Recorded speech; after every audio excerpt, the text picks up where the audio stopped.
আল্লাহুম্মা আমিন। আলহামদুলিল্লাহ আলহামদুলিল্লাহ আলহামদুলিল্লাহ والشكر لله والعظمة لله والقدرة لله والصلاة والسلام على رسول الله। আমরা তুই মাফ করে দে, আমরার গুনার কারণে যদি আমরা মুসলমান লাঞ্ছিত হই আল্লাহ, ভিক্ষা চাই মাফ করে দাও।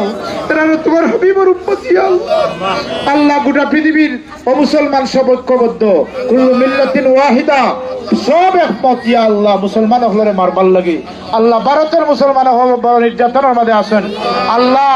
ওয়াকফ নীতি যেটারে করছে ইয়া আল্লাহ, এই নীতির দ্বারা ভারতের মাদ্রাসা, মসজিদ, স্কুল এবং মজরখানা এবং এবং মুর্দেগান হল যারা আছেন সবার জায়গারে সে তার আয়ত্ত করতে চার ইয়া আল্লাহ। আল্লাহ তুমি এই বিলের বিরুদ্ধে আল্লাহ মুসলমান হলরে ফুসে দাঁড়াও। কাফির মুসলিম কাফির হলর দিলের মধ্যে এই বিরোধিতার তৌফিক দান করো ইয়া আল্লাহ। আমরা মিডিয়ার দেখছি কাফির হলো এটার বিরোধিতা কররা আল্লাহ।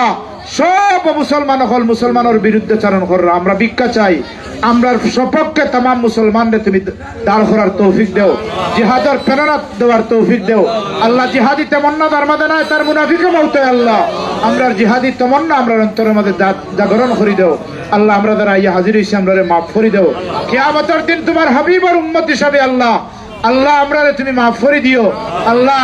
হাবিবের উম্মতের সপক্ষে আসলাম এই কথাখান আমরা আল্লাহ তুমি কবুল ফরমাও। ওয়া সাল্লাল্লাহু আলা খাইরি খালকি সাইয়্যিদিনা মুহাম্মদ ওয়া আলিহি ওয়া আসহাবিহি।